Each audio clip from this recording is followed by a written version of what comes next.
Well, I want to welcome Prime Minister Netanyahu both to the United States and to New York. As I just said in the speech that I gave before the UN General Assembly, the bonds between the United States and Israel are unbreakable. And the United States' commitment to Israel's security is unbreakable. Indeed, I think it's fair to say that today our security cooperation is stronger than it has ever been. I'm looking forward to a good discussion with Prime Minister Netanyahu about the events not only here in the United Nations, but also the developments that have been taking place in the region. As I just indicated, peace cannot be imposed on the parties. It's going to have to be negotiated.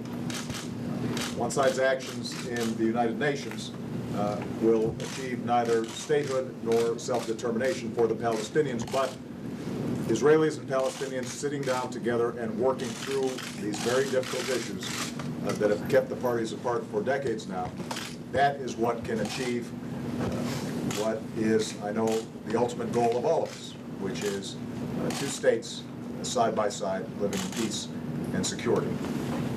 Recent events in the region remind us of how fragile peace can be and why the pursuit of Middle East peace is more urgent than ever.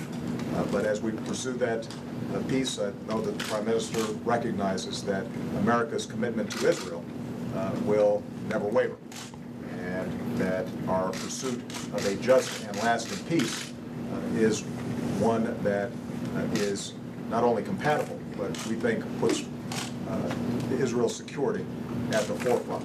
So it is a great pleasure to have the Prime Minister here. I want to thank him for his efforts and his cooperation, and I'm looking forward to the next discussion. Thank you.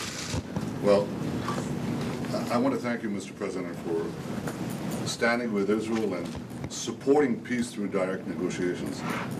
We both agree that this is the only way to achieve peace.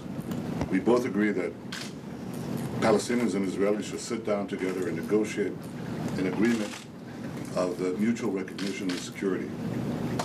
I think this is the only way to get to a stable and durable peace. But you've also made it clear that the Palestinians deserve a state, but it's a state that has to make that peace with Israel. And therefore their attempt to shortcut this process, not negotiate a peace, that attempt to get a state membership in the United Nations will not succeed.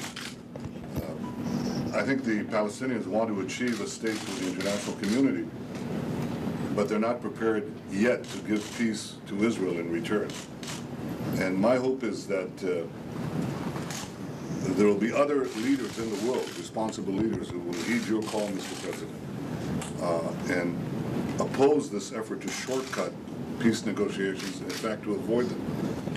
Because I think that avoiding these negotiations is bad for Israel, bad for the Palestinians, and bad for peace. Now, I know that these leaders are under enormous pressure, and I know that they're also, in this House, from personal experience, I can tell you the automatic majority is against Israel. But I think that standing your ground, taking this position of principle, which is also, I think, the right position to achieve peace, I think this is a badge of honor. And I want to thank you for wearing that badge of honor, and also I express my hope that others will follow your example, Mr. President. So I want to thank you for that. Mr. President.